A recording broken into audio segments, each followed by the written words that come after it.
Mom, I got a weird text from Dad. My daughter approached me, a worried expression evident. My husband was out of town on business, and while he had said to reach out if anything came up, I was puzzled about why he'd message our daughter. Intrigued, I glanced at the text, and the accompanying photo left me stunned. Beneath the image was a remark from my husband, teasingly predicting my reaction. It's a picture from yesterday, baby. I'll be at the hotel again today. In a fury, I left the house to meet someone. From that moment on, my husband was in for a tough time.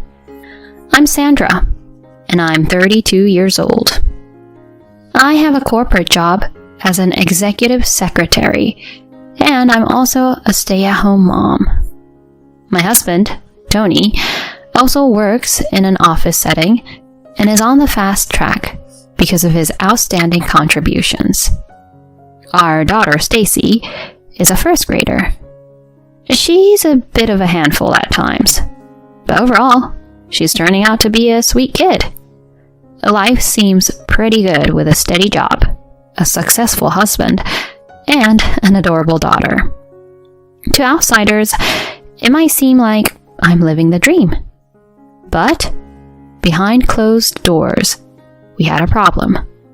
Tony had this habit of making offhand remarks to both our daughter and me.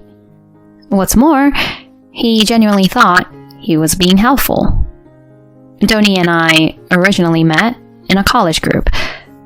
I first saw him as this good-looking guy who always looked put together. But then, I wasn't really into him. I just thought it was cool having a handsome guy in the group. At a group outing, I had a bit too much to drink and felt sick. Amid the party's chaos, I was hesitant to step away. That's when he gracefully escorted me outside. When I expressed my gratitude, he just smiled and said, "Don't worry about it." After that, I started seeing him in a different light. Eventually, I plucked up the courage to swap contact info, and he was on board. Things clicked. I shared how I felt, and we started going out. We stuck together even after college. We got married when I was 25. Life as a married couple was smooth, and many even said we seemed like the ideal pair. I felt on top of the world, but as time went on, I began to see things differently. He was no help around the house. We'd talked about splitting chores since we both had jobs, but he'd always come up with reasons, saying he forgot or was swamped at work. "Tony, why are the dishes and laundry still here? You said you'd handle them the other day when work got busy. And I even swapped tasks with you." No matter how much I called him out, it didn't seem to matter. His apologies always seemed insincere. "I honestly forgot. I'm beat today, so can you take care of the chores? I swear I'll remember next time." But he never followed through. Even worse, he'd ask for personal favors while deep into his games on his smartphone, casually saying things like, "Make me some coffee," or "Get my clothes ready." Once after I'd made pork chops, he said, "Actually, I was in the mood for steak. I'll pass on the pork chops. Whip up something different?" I was so ticked off, I could have thrown something at him hard. Most of the time, I wound up doing all the household chores myself. I never thought he could be this thoughtless. In the midst of these trying times, we welcomed our daughter, Stacy. I held on to some hope. Perhaps, with a kid, he'd grow up a bit and step up. But I was wrong. Childcare was left to me. Sure, if I asked for help, he'd do it, but he clearly wasn't thrilled. Once I overheard him say, "Well, you are her mom." It was as if he thought raising our child was solely my duty. Isn't raising a child a shared responsibility? Why doesn't he get that? Whenever I'd ask him to change diapers or give her a bottle, he'd do it, but begrudgingly. If she got even slightly fussy, he'd hand her right back, saying it was too much for him. When I needed him to watch her while I cooked, he'd just hang back, engrossed in his phone. At worst, he'd just let her zone out with an iPad. And that was it. When bedtime rolled around, or when I asked for a ride, he'd pass, saying he was wiped out. On nights when she was particularly fussy, he'd go to another room to avoid the noise.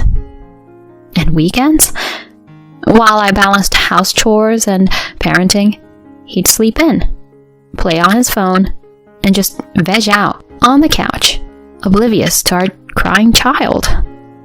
He left all the tough stuff to me, but wanted the fun parts. Like when she was about a year old and acting out, I had to lay down the law.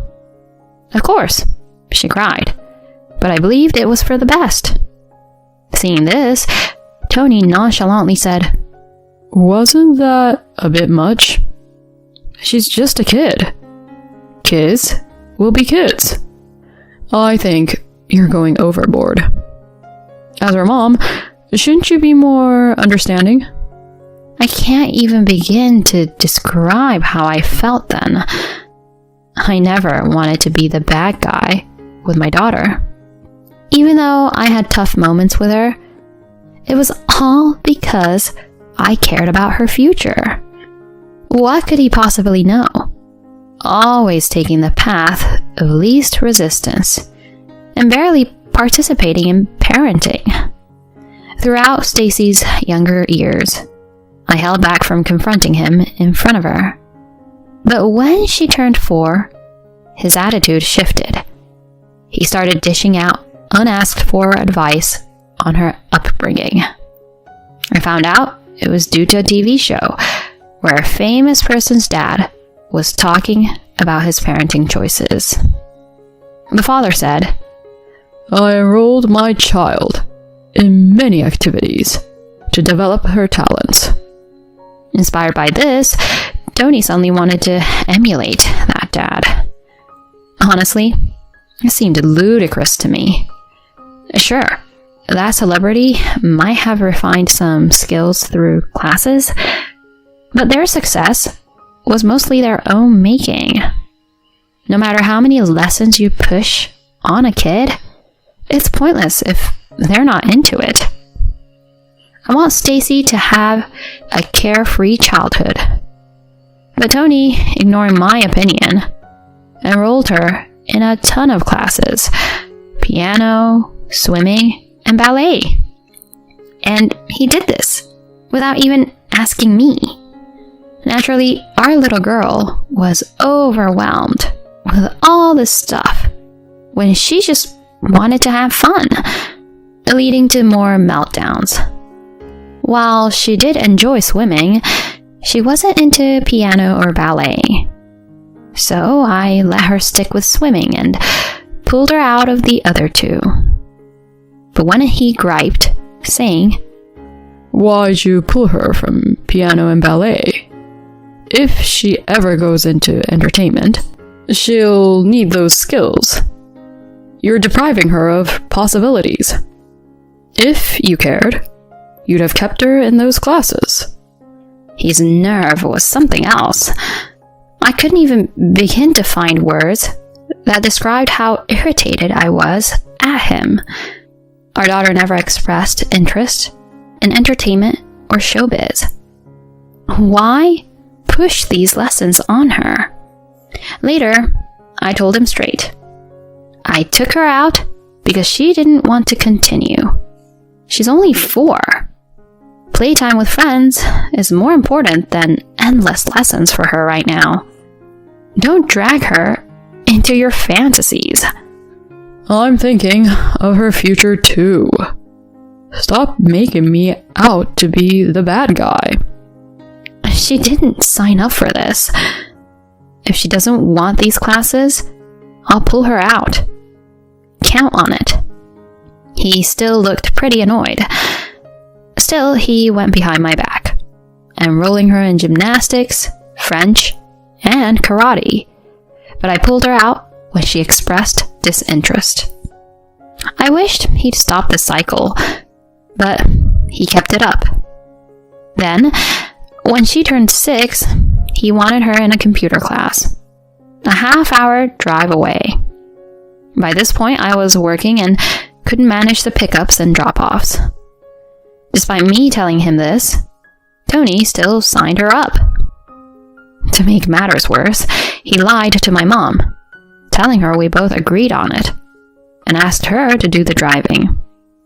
My mom, ever the sweetheart, said, "Kids should learn all they can. I've got this." Which made me feel even worse. But to my surprise, the computer class worked out, and Stacy liked it. Just when I thought we were on even ground, he said, "This is the digital age. Let's get Stacy a smartphone. She's getting the hang of the internet with her class." I was dead set against this. A smartphone for a first grader seemed way too early. I kept thinking about those online incidents involving young kids I'd heard about on the news. The idea of her getting caught up in something scary was too much. Still, over my objections, Tony took her to a store and got her a smartphone using our shared savings. He said he'd teach her how to use it, but whenever she had a question, he'd just brush her off with, "Ask your mom." This all culminated in a big blowout, me yelling, "I've had it." We only cooled down when Stacy started crying, but I was still seething. I even considered divorce, but thinking about our daughter kept me in check. A bit later, Tony was set to leave on a business trip for several days. He seemed oddly upbeat about it, which got me wondering. And then the next day, something totally unexpected happened. As I was prepping dinner, Stacy walked up, looking troubled. "Mom, can you come here for a sec? I got a text from Dad." "From Dad? What did he say?" "I don't really get it. There's a picture attached." Her face gave away her confusion. Why did she look so upset? It all made sense when I saw the image. My husband had sent a picture to our daughter, and it was definitely inappropriate. The photo was of a woman in just her underwear, wearing his jacket. I was dumbfounded. Under the photo was a message. "This was from yesterday, baby. I'll be at that hotel again today." He even mentioned the room number. Everything fell into place. He wasn't on a business trip. He was having a fling, and accidentally texted our daughter. I was livid. If my daughter hadn't been right there, I would have gone ballistic. I tried to calm her. "It's okay, sweetie. I've got this." But inside, I was plotting. That jerk is going to regret this big time. After leaving Stacy with my mom, I headed to that hotel with some backup. When I got to his room and rang the bell, an overly cheerful Tony, just in his boxers, opened the door. "Lisa, you're late." "Wait, what?" His face went pale when he saw me, and even more so when he spotted who was with me. "Tony, care to explain?" Ben? I thought you took time off for your sick daughter? The person I brought was my dad. As it turns out, Tony worked for my dad's business. The condo we lived in? Dad's name was on it. I chose to work elsewhere to be independent from family ties, so I had no clue Tony was on leave. My dad and I stepped inside, and I laid out why we were there. Grasping the gravity of his mistake, he looked crushed. My dad grilled him, and he came clean. He had started using a dating app after we had some disagreements, and got wrapped up with a younger woman from there. The woman in the photo was named Lisa, 7 years his junior. I firmly told him we were done, and that I wanted out. My dad laid into him about what he could expect next. Freaking out, Tony pleaded. I'm sorry. I messed up. You're the only one for me, Sandra. I'll never stray again. Please, give me another chance. I was beyond disgusted. The cheating? I could almost move past that. I was almost grateful for him for giving me the reason for getting a divorce. But that photo sent to our kid? No way. Are you kidding me? You think I'll stay with someone who does something so sleazy? This isn't a good environment for our daughter. I don't want her around you. No, don't keep her from me. I swear I'll step up, even with chores. I want to be there for her. You can't even be a dad without messing up, and now you've gone and cheated? Save it. You're the lowest of the low. How could you send that disgusting picture to our daughter, for God's sake? Gear up for a divorce, and brace yourself for what you owe me. He was a mess, but I felt nothing. Later on, I divorced Tony, got a fair deal, and naturally got custody. We struck a deal. No child support in exchange for him staying away from Stacy.